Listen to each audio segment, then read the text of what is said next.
আসসালামু আলাইকুম। আন্তর্জাতিক বাংলা সংবাদে আপনাদের স্বাগতম। শুরুতেই জানিয়ে দিব সংবাদ শিরোনাম, পরে বিস্তারিত।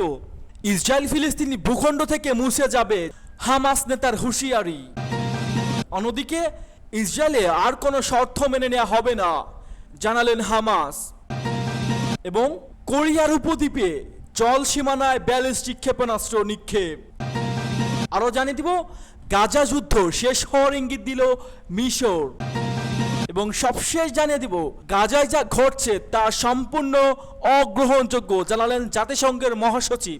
এতক্ষণ দেখছিলেন সংবাদ শিরোনাম, এবার বিস্তারিত। তার আগে আপনি আমাদের ভিডিওটি কোন জেলা থেকে দেখছেন অবশ্যই কমেন্ট করে জানিয়ে দিবেন এবং আমাদের সাথে থাকার জন্য চ্যানেলটি সাবস্ক্রাইব করে দিবেন। ইসরায়েল ফিলিস্তিন ভূখণ্ড থেকে মুছে যাবে, হামাস নেতার হুঁশিয়ারি। ইসমাইল হানিয়া শাহাদত ফিলিস্তিনি জনগণের প্রতিরোধকের আরও বেশি শক্তিশালী ও ইসরায়েলকে আরও বেশি ধ্বংসের কাছাকাছি নিয়ে যাবে বলে হুঁশিয়ারি দিয়েছেন হামাসের নতুন পলিট ব্যুরো প্রধান ইয়াহিয়া সিনিয়র। বুধবার মুসলিম বিশ্বের বিভিন্ন নেতার কাছে পাঠানো এক বার্তায় এ মন্তব্য করেন তিনি। ইসমাইল হানিয়া শাহাদাতের পর এসব নেতা সিনিয়রকে বার্তা পাঠিয়ে শোক ও সমবেদনা জানানোর পরিপ্রেক্ষিতে তিনি এ বার্তা পাঠান। ইসমাইল হানিয়া ইরানের প্রেসিডেন্ট মাসুদ পেজেশকিয়ানের শপথ গ্রহণ অনুষ্ঠানে অংশ নিতে গিয়ে গত 31শে জুলাই তেহরান ইসরায়েলের গুপ্ত হত্যার শিকার হন। ফিলিস্তিনি স্বাধীনতাকামী সংগঠনটির বর্তমান প্রধান তার বার্তা আরও বলেন, এই তাজা রক্ত শহীদদের বরকতময় কাফেলা নাশিবাদী ইসরায়েলের মোকাবেলায় আমাদের দৃঢ় ও শক্তি বৃদ্ধি করবে। একই সঙ্গে পরিণতিতে এ দখলদার শক্তি ফিলিস্তিনি ভূখণ্ড থেকে বিতাড়িত হবে ও মুছে যাবে। আর সেই বিজয়ের মাধ্যমে আমরা আল কুদ্দুস জেরুজালেম রাজধানী করে একটি স্বাধীন ও সার্বভৌমত্ব ফিলিস্তিনি রাষ্ট্র প্রতিষ্ঠা করতে সক্ষম হব বলে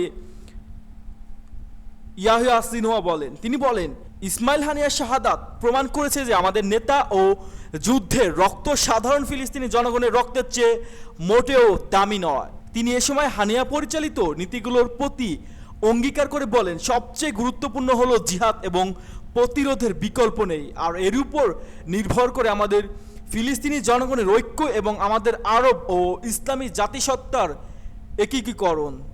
একই সঙ্গে আমরা প্রত্যাখ্যান করি আমাদের মতবিরোধ ও বিভাজন। এ ধরনের সংহতি ইহুদিবাদী শত্রুর বিরুদ্ধে একটি ঐক্যবদ্ধ ফ্রন্ট গঠনের অবদান রাখবে বলে উল্লেখ করেন সিনওয়া। এ সময় তিনি ইহুদিবাদী শক্তিকে মুসলিম জাতির প্রকৃত শত্রু এবং ফিলিস্তিনি জাতির সম্পদ এবং ক্ষমতা চুরি করার সম্প্রসারণবাদী উচ্চাকাঙ্ক্ষা দ্বারা চলিত সবচেয়ে বড় হুমকি হিসেবে উল্লেখ করেন। সূত্র প্রেস টিভি।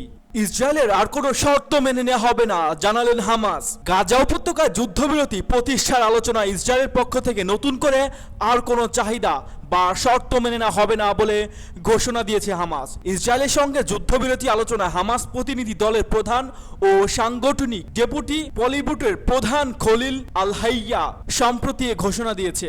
ইসরায়েল ও হামাসের আলোচনার মধ্যস্থ করেছেন কাতারের প্রধানমন্ত্রী শেখ মোহাম্মদ বিন আব্দুর রহমান এবং মিশরের গোয়েন্দা মন্ত্রী আব্বাস কামেল। হামাস নেতা হাইয়া বুধবার কাতারের রাজধানী দোহায় স্বাগতিক প্রধানমন্ত্রী ও মিশরের গোয়েন্দা মন্ত্রীকে তার সংগঠনের অবস্থান জানিয়ে দেয়। হামাসের প্রতিনিধি দল শুরু থেকেই তাদের এই অবস্থানে অটল ছিল যে পুরো গাজা উপত্যকা থেকে দখলদার সব সেনা প্রত্যাহারের কথা যে চুক্তিতে থাকবে না, হামাস সে চুক্তি মেনে নেবে না। খলিল আল হাইয়া বলেন, ইসরায়েল জিম্মিদের জীবিত ফিরে দিতে গাজা উপত্যকা থেকে সব সেনা প্রত্যাহার, বাস্তুচ্যুত ফিলিস্তিনদের নিজ নিজ ঘরবাড়িতে প্রত্যাবর্তন, উপত্যকায় অবাধের ত্রাণ বহর প্রবেশ এবং নির্বিঘ্নে গাজায় পুনর্গঠন প্রক্রিয়া বিষয়গুলো মেনে নিতে হবে। হামাস নেতা আরও বলেন, যুদ্ধ পরবর্তী গাজা উপত্যকায় নিয়ন্ত্রণ কার হতে থাকবে সেটি সম্পূর্ণ ফিলিস্তিনের অভ্যন্তরীণ বিষয়। এ ব্যাপারে অন্য কোনো মতামত চাপিয়ে দেওয়া যাবে না। গত জুলাই মাসে হামাসের এসব শর্ত মেনে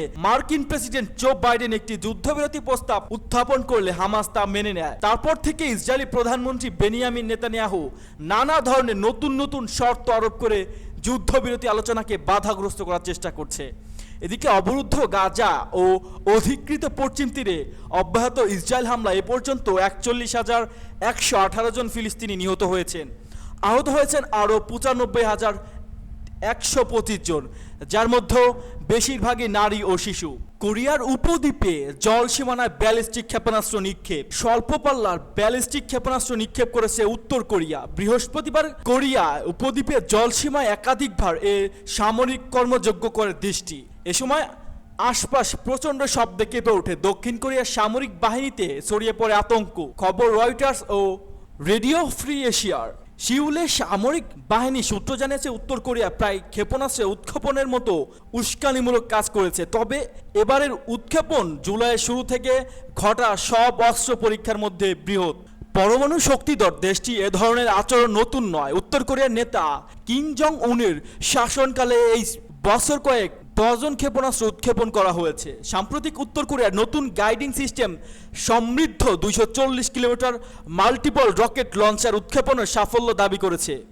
বুধবার উত্তর কোরিয়ায় রাষ্ট্রীয় গণমাধ্যম এ তথ্য জানায়। 3 মাস আগে উত্তর কোরিয়া জানিয়েছিল তারা দেশের সামরিক বাহিনীকে 240 মিমি মাল্টিপল রকেট লঞ্চারের মতো অস্ত্রে সুসজ্জিত করতে যাচ্ছে।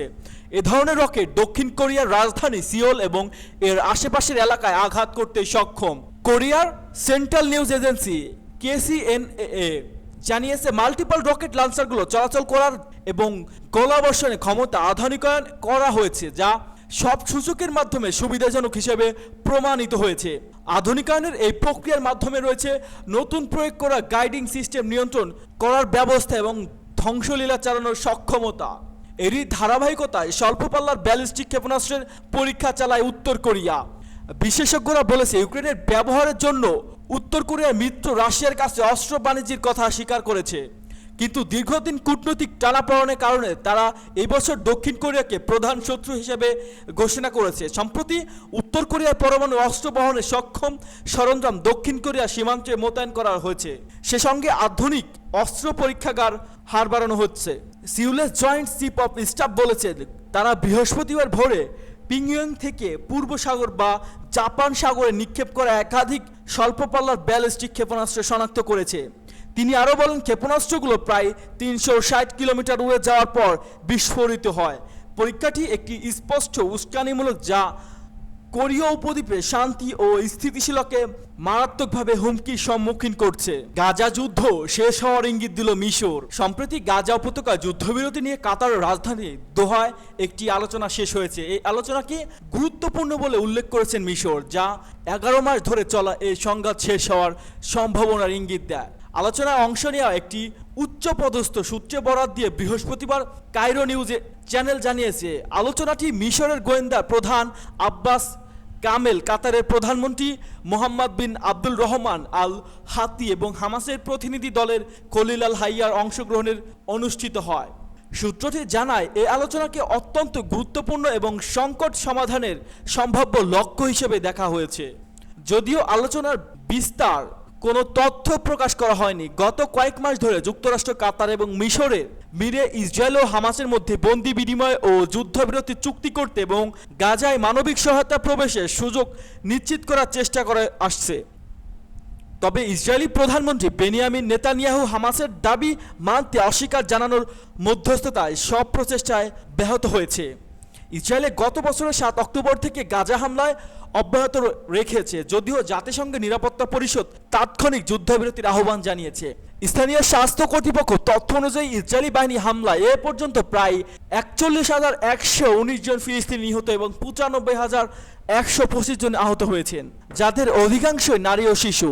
ইসরায়েলি বাহিনী হামলায় গাজা প্রায় পুরো জনসংখ্যা বাস্তুচ্যুত হয়েছে এবং উপত্যকা জুড়ে গাজায় যা ঘটছে তা সম্পূর্ণ অগ্রহণযোগ্য, জানিয়েছে জাতিসংঘ মহাসচিব। গাজায় প্রায় 300 ত্রাণকর্মী মারা গেছে, তার মধ্যে 2/3 বেশি জাতিসংঘের কর্মী বলে জানিয়েছেন জাতিসংঘ। গাজায় নিহত জাতিসংঘের কর্মী ও অন্যান্য ত্রাণকর্মীদের হত্যার ঘটনায় জবাবদিহির অভাবও সম্পূর্ণ অগ্রহণযোগ্য বলে মন্তব্য করেন জাতিসংঘের মহাসচিব অ্যান্তোনিও গুতেরেস। জাতিসংঘের মহাসচিব বলেছেন গাজায় যা ঘটছে তা সম্পূর্ণ অগ্রহণযোগ্য। গাজা যুদ্ধ শুরুর পর তিনি ইসরায়েলের প্রধানমন্ত্রী বেনিয়ামিন নেতানিয়াহুর সঙ্গে কথা বলতে চাইলেও নেতানিয়াহু তার ফোন ধরেননি বলেও জানান গুতেরেস। খবর ডয়েস ভেলের। গাজায় আন্তর্জাতিক মানবাধিকার আইনের অত্যন্ত নাটকীয় লঙ্ঘন ঘটছে বলে মন্তব্য করেছেন জাতিসংঘের মহাসচিব অ্যান্তোনিও গুতেরেস। বুধবার রয়টার্সকে দেওয়া এক সাক্ষাৎকারে কথা বলেন জাতিসংঘের মহাসচিব। গাজায় এখন পর্যন্ত ৪১,০০০-এরও বেশি ফিলিস্তিনি মারা গেছেন বলে স্থানীয় কর্মকর্তারা বলেন। হামাসের বিরুদ্ধে ইসরায়েলের প্রতিশোধ বিষয়ে গুতেরেস বলেন, সেখানে আন্তর্জাতিক মানবাধিকার আইনে অত্যন্ত নাটকীয় লঙ্ঘন ঘটেছে এবং বেসামরিক নাগরিকদের সুরক্ষা বিষয়টি সেখানে সম্পূর্ণ অনুপস্থিত। তবে ইসরায়েলের সামরিক বাহিনী বলেছে তারা সাধারণ নাগরিকদের ক্ষতির ঝুঁকি কমানোর চেষ্টা করেছে। গাজায় নিহতদের অত্যন্ত 1/3 জঙ্গি বলে দাবি করেন হামাস। হামাস সাধারণ নাগরিকদের ঢাল হিসেবে ব্যবহার করছে বলে অভিযোগ করেছেন ইসরায়েলের সামরিক বাহিনী। তবে হামাস এই অভিযোগ অস্বীকার করেছেন। গাজা যুদ্ধ শুরুর পর নেতানিয়াহুর সঙ্গে গুতেরেসের কথা না হওয়ার প্রসঙ্গে জাতিসংঘের মহাসচিব বলেন, আমি তার সঙ্গে কথা বলিনি কারণ আমি আমার ফোন ধরিনি। গত সপ্তাহ পর জাতিসংঘের সাধারণ পরিষদে বৈঠকের সময় নেতানিয়াহু তার সঙ্গে কথা বলতে চাইলে রাজি আছেন বলেও জানান গুতেরেস। জাতিসংঘের মহাসচিব বলেন, আমার সঙ্গে কথা না বলার কোনো কারণ নেই। বর্তমান পৃথিবীর অবস্থানকে বিশৃঙ্খল বলে আখ্যায়িত করেন গুতেরেস। তিনি বলেন, গাজা ও ইউক্রেন যুদ্ধের শান্তিপূর্ণ সমাধানের কোনো সম্ভাবনা দেখা যাচ্ছে না।